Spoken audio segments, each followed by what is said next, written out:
Thank you, Joe. I am Brent. This is my dad, Larry.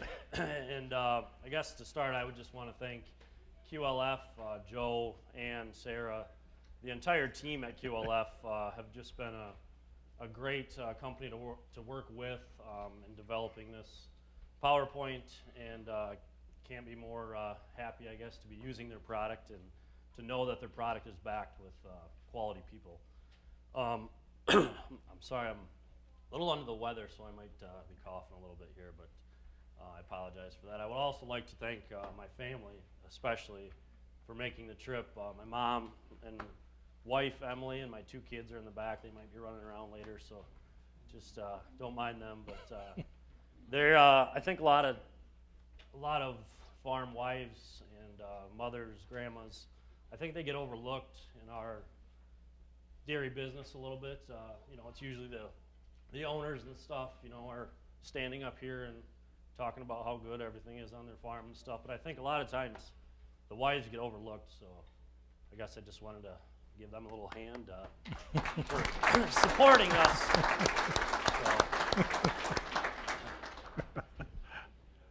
So, I guess to start, we are transitioning the dairy from my mom and dad to myself and my wife.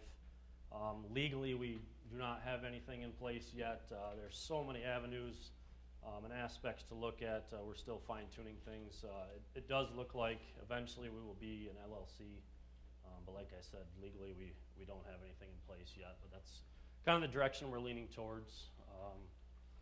And I think, again, as Joe said, Dad and I might be a little bit of a minority when it comes to father-son relations in the dairy business, because sometimes I think, you know, the older generation, you know, thinks they did everything right, and of course the new, spunky, younger generation thinks that they have all the answers, you know, fresh out of college, and that's not always the case.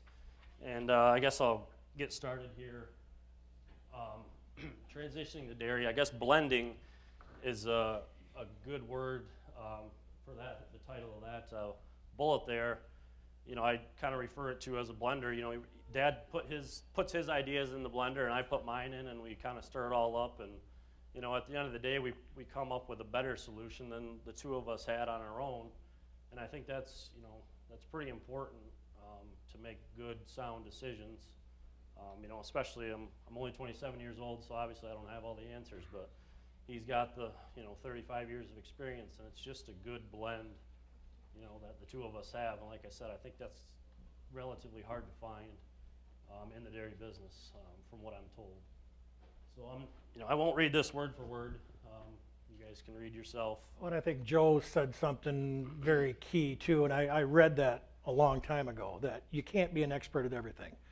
And we've tried desperately to surround ourselves with people that we felt, one, were trustworthy, one, that were knowledgeable, and could get along with us, even along with our help. I mean, we tell the guys, you know, I'm not hiring you just for a body to be here. I want your input.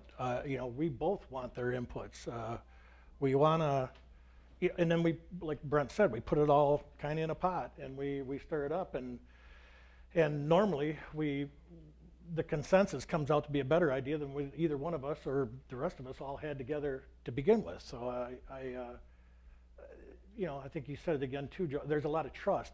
I have a tremendous amount of respect for him, and I think he has a tremendous amount of respect back for me. We don't always agree, but at the end of the day, he's still my son, and I'm still his dad, and we always part going home that way. And that I don't think will ever change. So,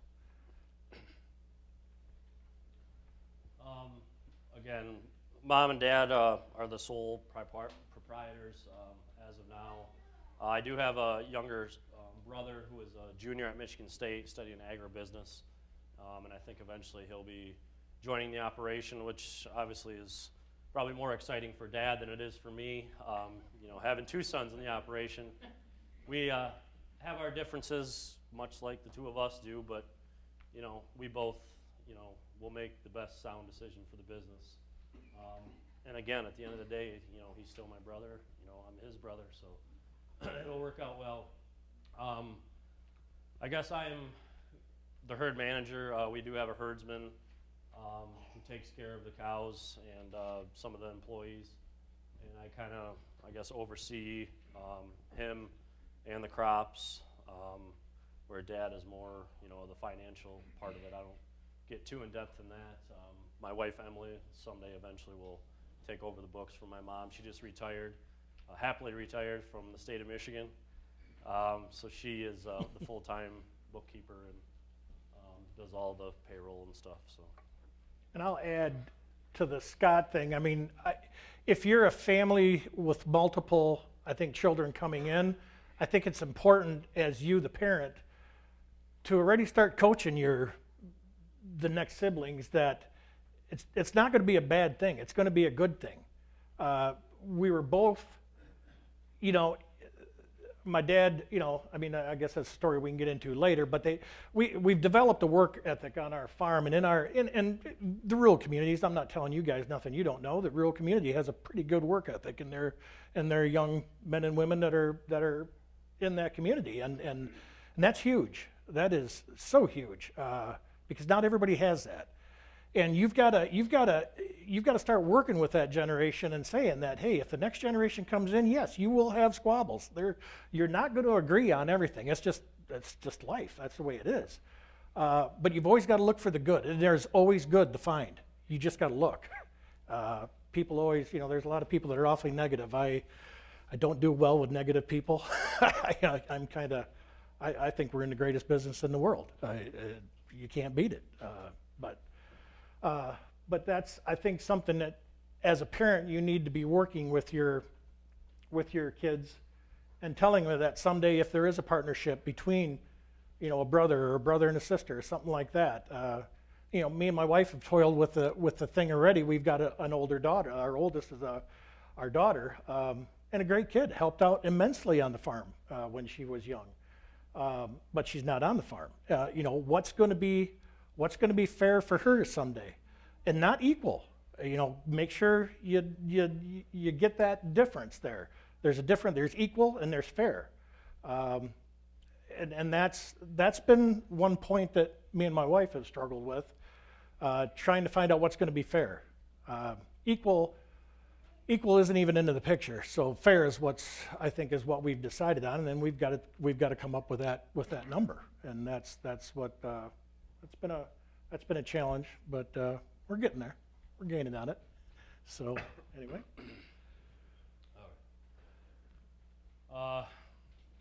Here's some, I guess, awards and stuff that we've got. Again, that's not important. That's not why we're here. We're no better than you guys are, but we do, you know, I guess, feel that we are very strong in some aspects of our operation, such as forage. We do a tremendous job of putting up quality forage. It's extremely intense around the farm when we chop corn, chop hay, but there's a reason for it. And the employees are understanding why the two of us get a little tense when we're you know, cutting 420 acres of hay down in one day with 4 hay binds and 2 mergers, and you know, chopping as fast as we can. And there's I guess some madness to, or some positive things that come out of our madness, I guess is a way to put it. And Dad can start with this here. Well, like I said, you know, I took over the farm from my dad. He started in 1940. My dad had a stroke my senior year. I guess it does say that somewhere, but it was kind of, we got a unique situation. Our farm is kitty corner across the street from the high school that I went to. So, I mean, I could pretty much hear first bell feeding calves, and I could still make it to my class. And so it was kind of handy. And we were always good friends with the superintendent and principal. Like I said, I'd come home at noon and feed cows and check to see if we had any, you know, cows calving. And I'd even talk to the superintendent to let my wife come with. Well, at the time she was my girlfriend, but having her come along, so you know, oh, benefit, Steve, nothing wrong with that, right? You know, had to get her broke into the farm, so And pretty much, I guess we, the parlor, one of the parlors we built. What else we got there? But we were in that, at the time. I mean, probably some of your farms, your grandparents or whatever. We had cows, hogs, chickens, sheep, and an Angus beef cow herd that my two older brothers used for FFA. We skimmed it down to the hogs and the dairy when I took it over. And then in '99, hogs got to be so prosperous, we had to get out of that business. That didn't work out so well, but hey, you live and learn. So and from there, we've just kind of never sat idle, just have progressed throughout the years, building barns, parlor, just, building our workforce team that we knew we could keep around, for the future, because, obviously we're very progressive, so we're trying to, and we built a good quality team of employees that we feel, are going to be around for a long time. So here's some more history. 1990, we built a double 12 De La Belle parlor, and then I guess jumping to '06 here, we kind of doubled the size of our herd, installed AFI, and that right there has been one of the better investments that we've ever made, besides our calf pasteurizer, but we'll get to that. It's just been phenomenal. So that was a big help in '06. Anytime you double the size of your herd, things don't go as planned. And with AFI, it just gave us a little cushion there to make sure that somebody was always watching the cows. AFI's not an employee; it's a computer program, but that's our 24/7 eyes out there. So that was a great investment we made in '06 there. And obviously, we made a strong emphasis on cow flow and cow comfort. Just some of our facilities. Our double 12 is actually built under an old hip roof barn that was in 1940. The prior picture was. Yeah, the prior picture under that hip roof barn. So it's a very nice parlor. Does a great job of harvesting milk, and that's what we wanted to do. So unfortunately, it's under a extremely old building, but still in good shape. Two of the big barns out there in '06, those were built. And this is just our dry cow barn that we remodeled this last winter. Like I said before, a strong emphasis was put on cow comfort, cow flow, sand-bedded free stalls. We actually just installed these fans over the headlocks. We've always had fans over the free stalls, but I think 2 years ago, we installed the fans over the headlocks to get some more air blowing through there. And if you stand on the east end of our barns with a loose cap on, we can blow your cap off. So we moved some serious air in the barns. That's just a hoof trimmer. Gary Vitek happened to be there when Ann and Sarah were walking around, so that's him trimming the cows right there. Again, we've touched on labor a little bit. We put a lot of emphasis on hiring good quality employees that have the same passion that the two of us have. I think that's huge in the dairy businesses. We're here in Wisconsin, and I don't have a worry in my mind right now about what's going on at home, because we just have good quality people that take care of things, and we're very diversified. Our employees are really diversified in the aspect that one person could leave, go on vacation, and we don't miss a beat. If our herdsman leaves, I can step in. Our feeder is an ex-herdsman. He can step in, and everything just flows, really well. Yeah, I think you hit it on the head with the passion thing. I mean, you've got to find people that have the same passion that we do for what we do, and that's key. It just is, and we have found that. The slide before, when he was talking about the AFI milk, I guess I want to try to keep going back to why they brought us up here. As a husband and wife owner, I mean, when we look at people and when they make decisions, and this happened to be one of my sons, when we did that expansion in '06, that AFI with that time was like, I think it was $125,000 to put that in. And I said, geez, oh, Pete, we can't, this is blowing the budget way out of whack. And I brought it up to my loan officer from Farm Credit, and he says, well, I don't know, Larry. He said, that's an awful lot of money. And I said, well, I know it is. But I said, boy, Brent is, can I say hell-bent for election to get this in? I probably should watch that. But anyway, I said, well, Brent, if you want it that bad, I said, you talk to the loan officer. He was going to be out like the next day or in a couple days. But so I turned him loose, and I'm sitting there holy cow, I should have had him negotiate the whole thing. I think our loan officer was about ready to say, well, how many do you need after he got done talking with him? And I just sat back, like you, Joe, some of the moments you sit back and you think, wow, but that takes, he had a passion for what he knew what he wanted and knew he needed it. And he was right. It's been one of the best things we ever did, next to the pasteurizer, but we'll get to that. But it's having that, knowing and trusting that person is making that right decision, or you hope that it's the right decision. And none of us are 100%. We're going to make mistakes. That's just the way it is. And an old neighbor of mine, another one of the pieces of advice I got when I was young, and Dad was gone. I was blessed to have some awfully good neighbors that kind of stepped in, and I was 17, 18 years old. I didn't know what the heck was going on. I knew what I had to do, but I didn't know why I was doing it. And an old neighbor said, Larry, you're going to make mistakes. And he said, there's nothing wrong with that. But he said, you just try not to make the same mistake twice, and you learn from that. And I've never forgot that. And it's always been a great piece of advice that guy gave me. And we've desperately tried not to make too many second-time mistakes anyway. So. Well, I think that's another reason we probably get along, more so than maybe some other father-son relationships is I, with my age, being younger, I obviously make plenty of mistakes, and Dad obviously makes me lets me make some of those wrong decisions, which cost the operation a little bit of money sometimes. But, most older generations, they won't let their sons or daughters or whatever, they won't let them make those mistakes because they don't want to jeopardize any money, in the operation.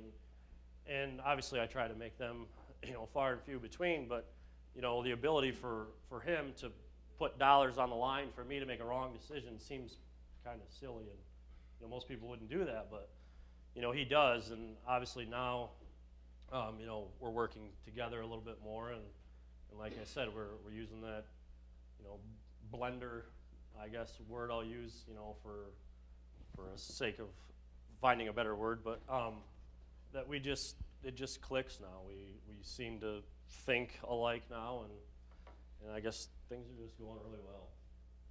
And again, Joe touched on it. We obviously do not know all the answers, and we have surrounded ourselves with fantastic management people to help us, and many of them are sitting right here. Some of the other ones are Alta Genetics, and our vets are absolutely fantastic also. They've been a big help. The guys obviously didn't know they were going to get a picture taken that day. A little dirty, but obviously Dad and myself. Tom Weber, I'll let Dad explain him a little bit. Me and Tom been there since dirt. Tom was one of my first employees. Been with me 32, going on 33 years now. And,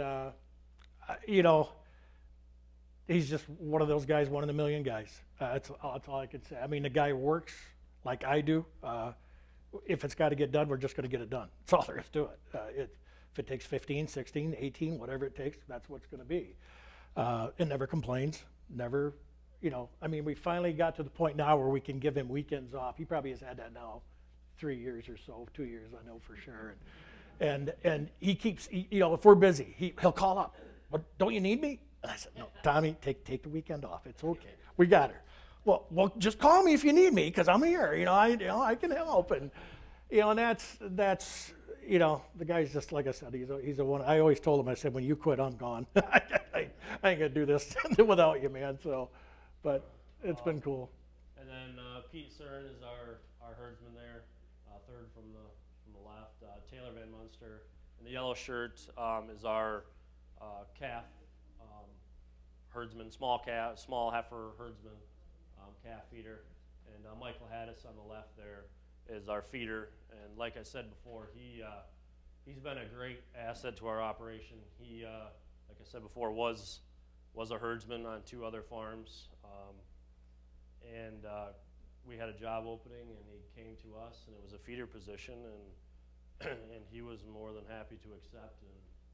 And he has been a great employee. We can't say enough. All of them. I was just gonna say every one of them, right? But he's been a great help. Yeah.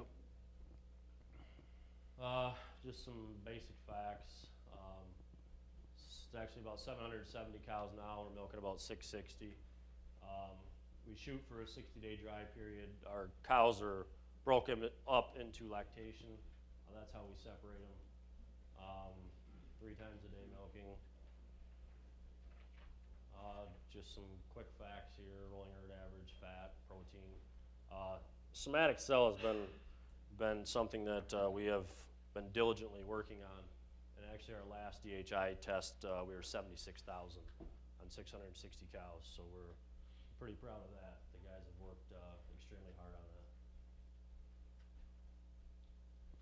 that. Facilities, we have 2 204 cow barns, or stall barns, 196 cow barn. That houses our first lactation heifers, 45-inch wide stalls, and that 2-row, and the 4 rows have 48-inch stalls. Double 12 Dudeville parlor. We're actually right now remodeling our very last hog barn, which has kind of worked out well for us. We're actually utilizing all of the old hog facilities for calves. The barns have worked out great for that, and currently we're constructing a new 6-row barn as we speak, 400 feet long, 114 feet wide, and we right now have 2 heifer growers that raise our heifers, and we're going to be bringing them all home and putting them in that barn. It's just that was one of the issues we butted heads with, I guess. Sometimes That's putting it pretty lightly. Yeah.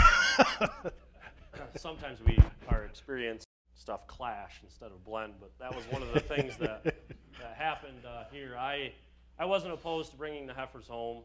However, I wanted them off the farm on a different site. Unfortunately, where I wanted to put it, we didn't own that land. We rented it, so we made a compromise, and he won. But so. Not really.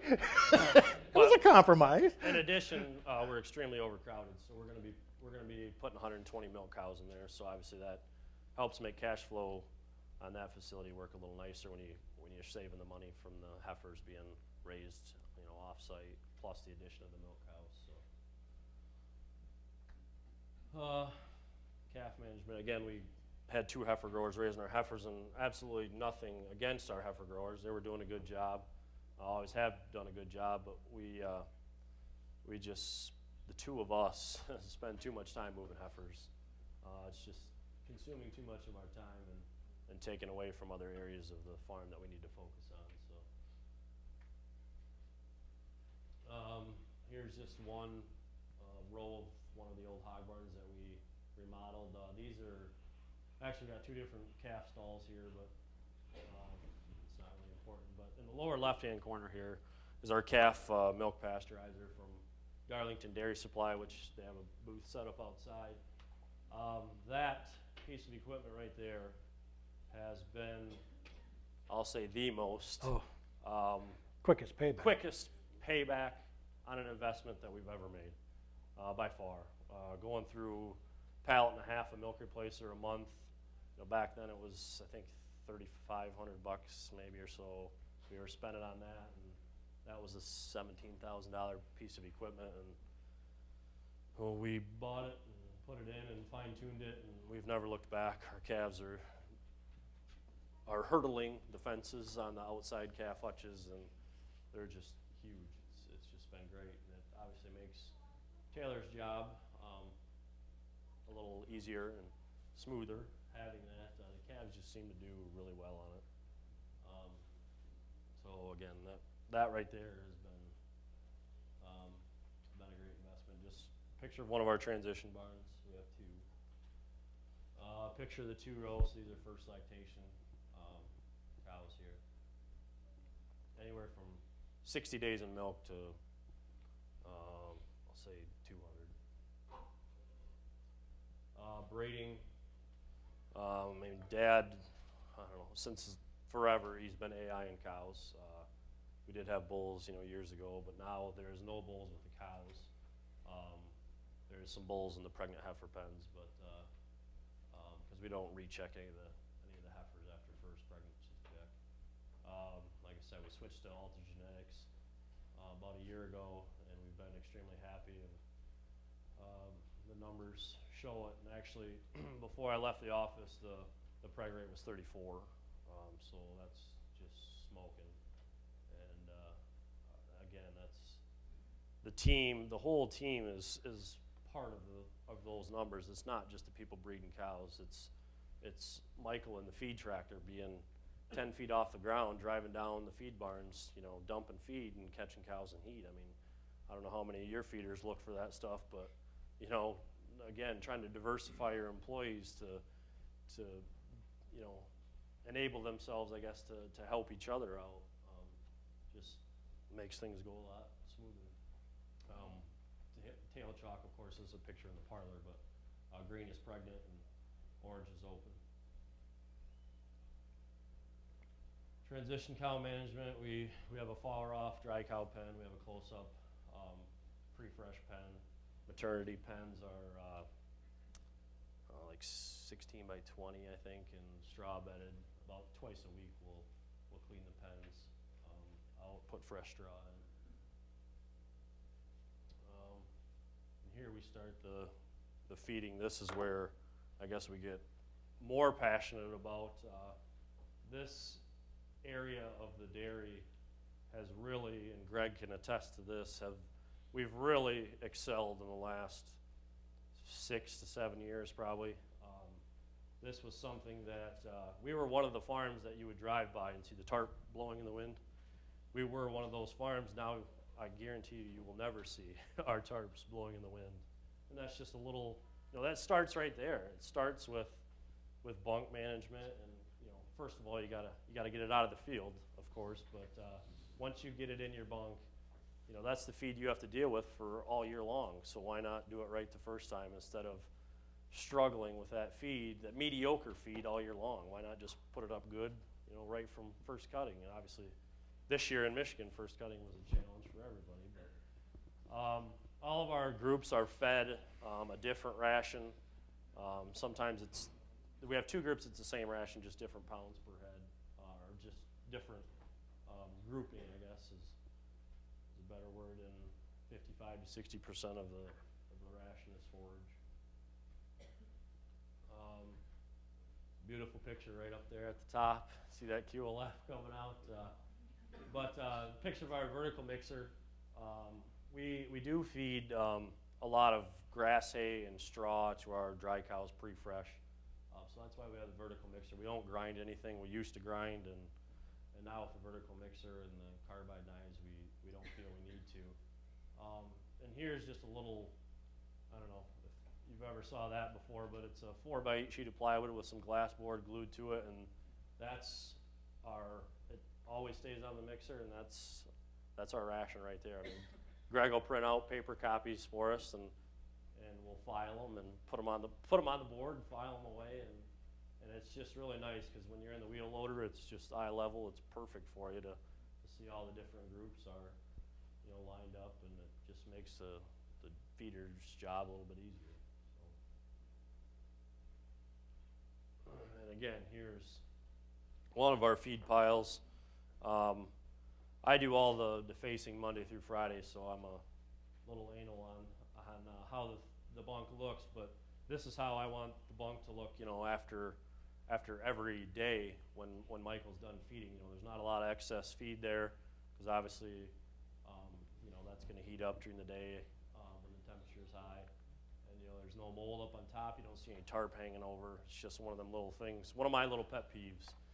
When I train my weekend help, I make it pretty obvious how I want things done, and they agree with me. So.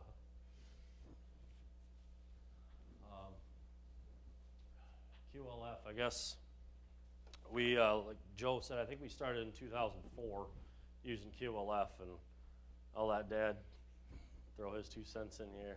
I probably shouldn't say this, being that they sponsored us. I mean, I was dead against it. I said, what do we need this for? I mean, we're running 90-some pounds of milk. Things are going great. What do we need another additive for? I was wrong.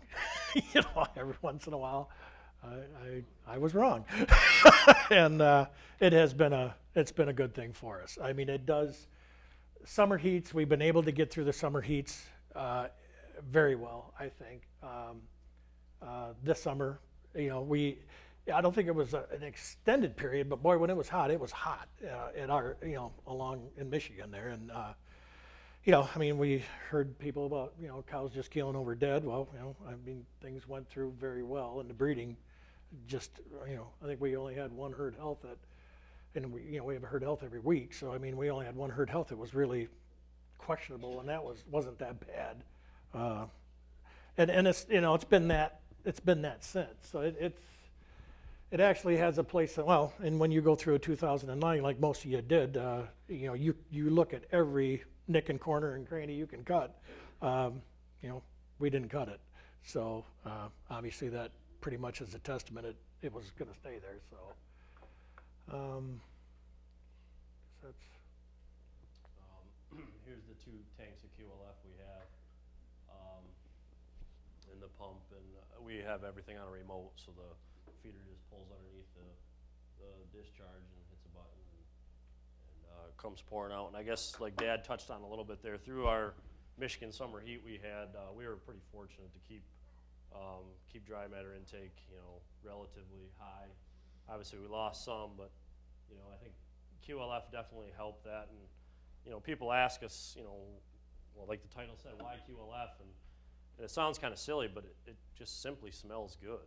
I mean, that's my uneducated answer for you, I guess, is when that cow gets through that headlock and takes that first sniff of feed, and that QLF's in there, I think it increases, I'm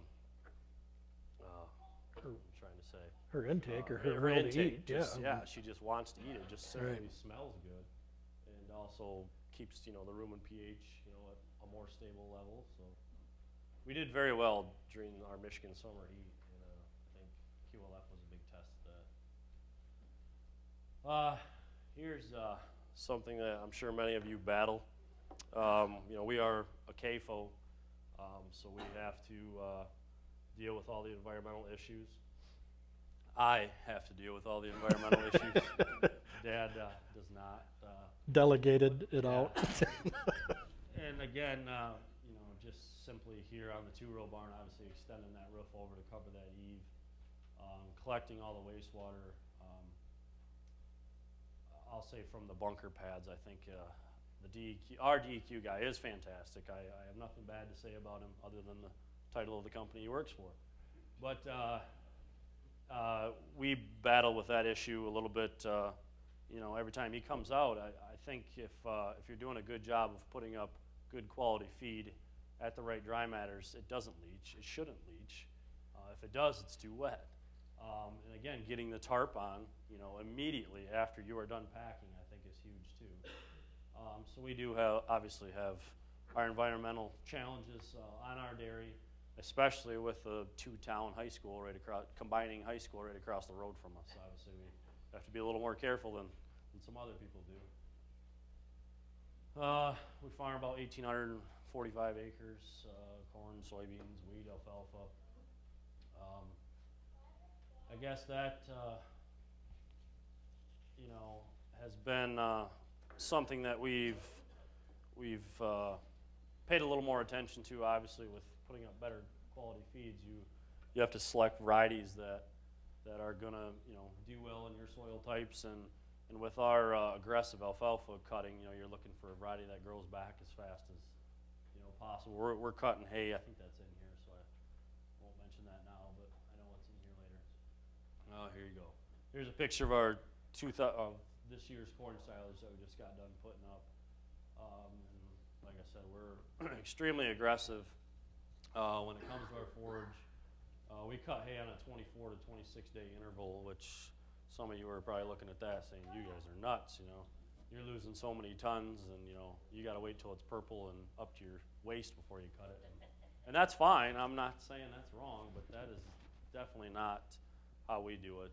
Greg has worked with us diligently here over the last couple of years to cut more aggressive, and I think it works well for us.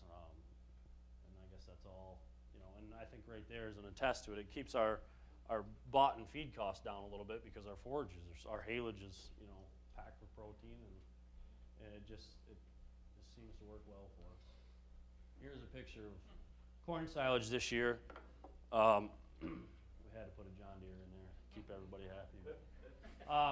I think one of the things, I guess, that maybe, and Dad can attest to this, we're definitely not afraid to go the extra mile, spend the extra money. We're definitely not a huge farm by no means, and we chopped 400 acres of corn, but these 3 tractors were on that pile from day 2. We didn't have 3 of them right away, but about day 2 of chopping, we've had all 3 tractors on there at all times. How big is that bunk? The bunk is about 175 feet deep, I think. And 285 feet wide. So it's a big bunk. Dirt walls.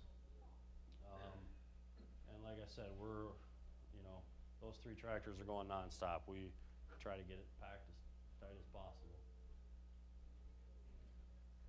Just some of our feed storage, we kind of got a wide variety of things. We got a couple concrete walled bunkers. We have an open pad, and our corn silage bunker is actually dirt walls. So we, the tires here are touching. The guys covering the pile don't appreciate that very well, but it makes us, I guess, more money in the long run when that tarp, stays sucked right down to that feed and isn't blowing around and letting oxygen in. So, here's another, picture of the feed bunks on the upper left-hand corner there. Left of the mixer is the corn silage bunker, and concrete bunker here. Tarping the seams is another big thing. If you have tarring the seams, I'm sorry.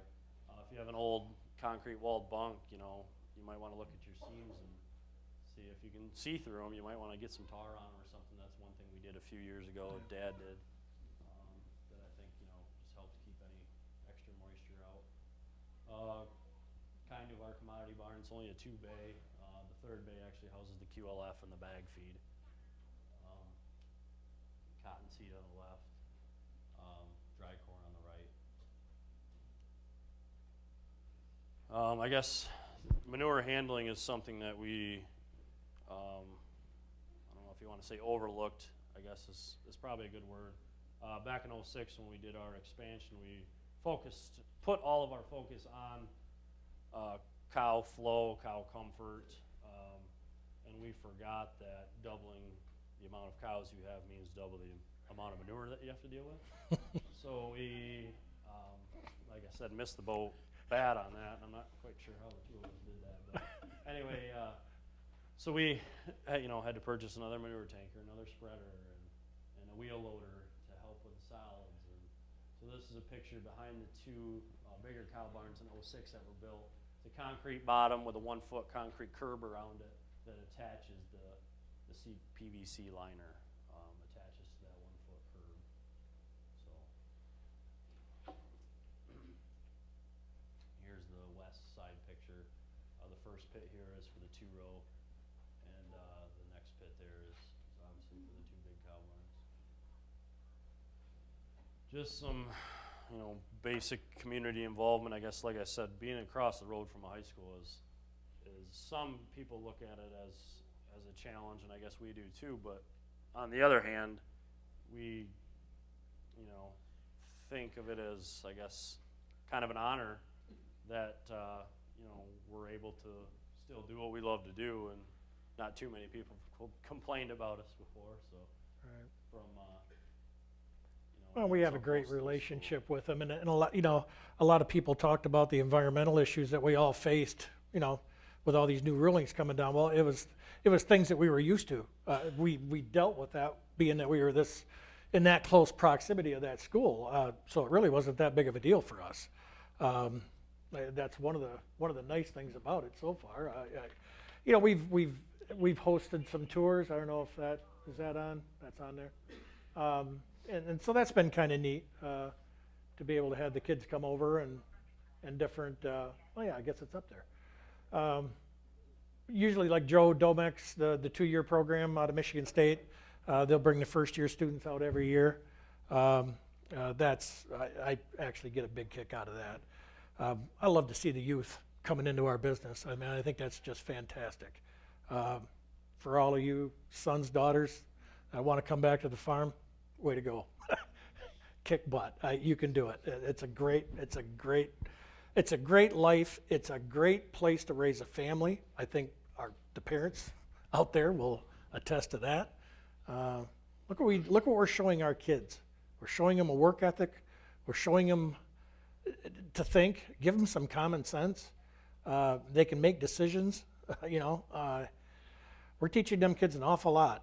You know, it shows in there. I teach a senior class, you know, out of our Catholic Church religion class, and I tell the kids every year, I said, you probably know more about the Catholic faith than I do, but I'm going to teach you how you're going to use it someday.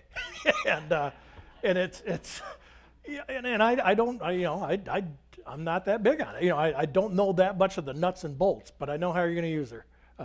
Trust me. And that's been a very fulfilling thing that I've done. It's just neat working with the young kids. We had preschoolers that have come out, and that's a lot of fun too. That was an interesting couple of times there. So, but anyway, okay. Again, university involvement. Dad touched on it. You know, Joe Domek with the MSU short course program brings his kids out. We have a lot of fun with them, and hopefully give them some good advice to take back to their parents or family farms. Future, there it is right there. They were setting poles when we left for the new barn. We don't, you know, I guess after this we're probably gonna have to sit back for a little bit after this barn. So the future expansion might slow down a little bit after this, but again, it was just one of those things that as we looked at the numbers and looked at the money we were dishing out to the heifer growers, it just seemed to make sense. So, yes. Didn't you bucket fire a kind of swamp for all those cows? Oh no, you can get them through there. No, we actually have we're milking 660 right now, and we have about an hour and 45 minutes between milkings. Yep. Yep. 3 times a day. Yes. 3 times a day. Yeah. Yep. Yep. Yeah. Yeah. Well, and that's going to be up here. Maxing out that parlor. Obviously, these 120 cows are going to put it to its max. But when your parlor's maxed out, you're at peak efficiency, so to speak. If everything else is running smoothly, you know, when that parlor's running, you're making money. So we want it to run as much as possible, and you know, obviously that's our goal, is to get that 120 stalls filled with milk cows as fast as we can. And I guess there's another thing to say. We're not going to purchase any animals to do that. We've been using sex semen for a couple of years now. Actually, currently, right now, we actually have more heifers than we do cows. So that's a good problem to have, and we're gonna fill it internally. We're not gonna buy any. And like I said, with a new barn, we're not gonna have to hire any more employees or do anything out of the ordinary. Everything's in place for us to just pick up and roll. Yes. We have bulk tanks. We don't direct load. but we ship about 54,000 pounds a day.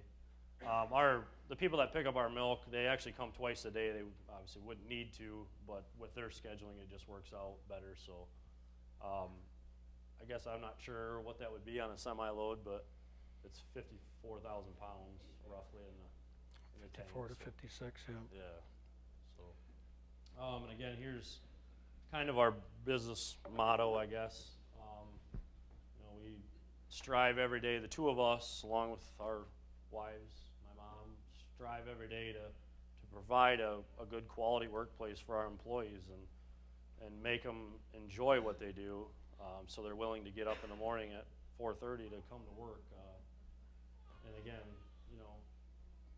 the consumer is what we have to please. So obviously the best quality product we can produce for them is what we want to do. And again, with our somatic cell, that's one thing we've been just diligently working on, is trying to get more people on board, I guess, with us to try to help lower somatic cells down, so maybe our co-ops can give some better premiums for it or something. So and I guess thank you to everybody. Hopefully we didn't bore you too bad. Thanks to QLF, Sarah, and again for allowing us to share hopefully some of the things we do well with you, and I thank you for listening to us.